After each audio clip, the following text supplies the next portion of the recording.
Hi guys, welcome back to a new episode of Finance and Crypto Guide. Today in this video, I'm going to show you how you can log into your GMFS Mortgage account.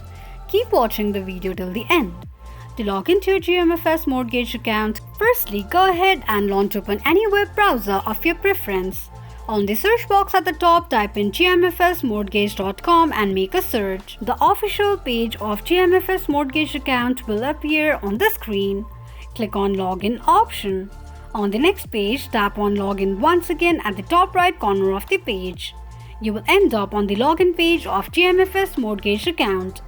Enter your username and password associated with your GMFS Mortgage account and tap on Login.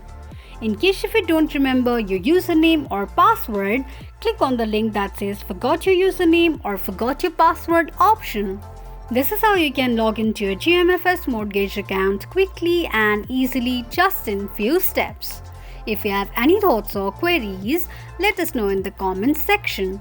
Don't forget to subscribe to our channel. Also, press the notification bell icon so that YouTube will notify you whenever we post a new video. I hope this video was helpful to you. Thank you so much for watching.